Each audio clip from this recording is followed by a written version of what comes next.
The price of perception. Why deep thinkers walk alone. Have you ever felt like the more you understand the world, the harder it is to be part of it? That every new insight pushes you further from those around you, not closer? You're not imagining things. You're experiencing the cost of clarity. Throughout history, society hasn't just overlooked deep thinkers, it has often resisted them.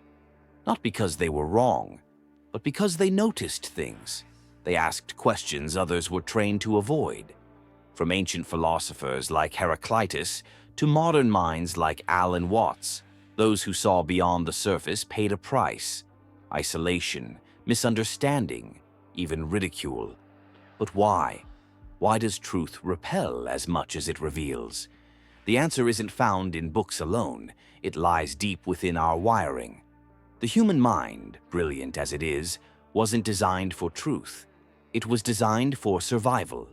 Imagine standing in a room full of people laughing about something trivial. You bring up a bigger question about meaning, mortality, or consciousness. The room goes silent. Eyes shift. The energy drops. You've just pierced the veil. That discomfort you triggered. Psychologists call it cognitive dissonance. It happens when new information threatens someone's worldview. Not with aggression, but with clarity. And clarity, for most, is scary. We've evolved to value belonging more than understanding. In early tribes, survival didn't depend on who was right. It depended on who was accepted. Be too different, and you risked exile, and exile meant death. That instinct hasn't gone away. It's just wearing modern clothes now. Here's a strange truth. People aren't intimidated by strength. They admire it. They aren't threatened by wealth. They may even aspire to it. But intelligence holds up a mirror. Not a flattering one. A real one, the kind that shows cracks. A deep thinker doesn't just ask questions. They expose blind spots. They challenge not just what others know, but how they know it. And that's a threat most people can't articulate. But they feel it. Studies in neuroscience show that when people feel intellectually outmatched, the brain's amygdala, the fear center, activates. To the brain, a deep question can feel like a predator. Fight or flight, triggered not by a fist, but by a thought. The more you perceive, the more alone you may feel. Not because you reject the world, but because the world rejects stillness, silence, and depth. You start noticing patterns, contradictions, illusions, and when you speak about them, people get quiet, defensive. Most don't want to wake up. Not really. They want comfort dressed up as wisdom. That's why shallow conversations dominate most social spaces. It's easier to talk about the weather than about why we pretend everything's fine when we're not. But awareness doesn't let you unsee. Once you see the strings, the puppet show never impresses you the same way again. Here's the paradox.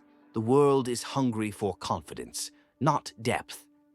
In schools, politics, and social media, those who speak with conviction are heard the most, even when they're wrong. Meanwhile, the deep thinker who questions and hesitates is seen as uncertain, complicated, or cold. Populist leaders rise fast because they simplify. They sell certainty like a drug. But truth is messy. Truth is complicated. It doesn't fit into a soundbite. It demands patience, reflection, and change, which is why those who carry it often carry it alone. From an early age, we're trained to memorize, not to think, to obey, not to question, to fit in, not to understand. Our schools reward compliance. Our media rewards outrage. Even science, where curiosity should reign, is often tied to profit, not meaning. That's why many of history's greatest thinkers were outcasts in their time. They didn't fail to adapt. They refused to conform. And yet, their ideas now build the world that once rejected them. If you see through the noise and feel disconnected, not because you're antisocial, but because you see too clearly, Listen closely. You are not broken. You are not too much. You are simply awake in a world that rewards sleep. Don't dim your mind to make others comfortable. Find those who want to hear you. One genuine connection is worth more than 1,000 hollow likes. Use your solitude.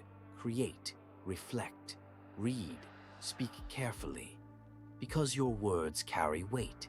As Kierkegaard said, people demand freedom of speech as a compensation for the freedom of thought which they seldom use. You do use it. Don't stop now. Let the others sleep. You stay awake.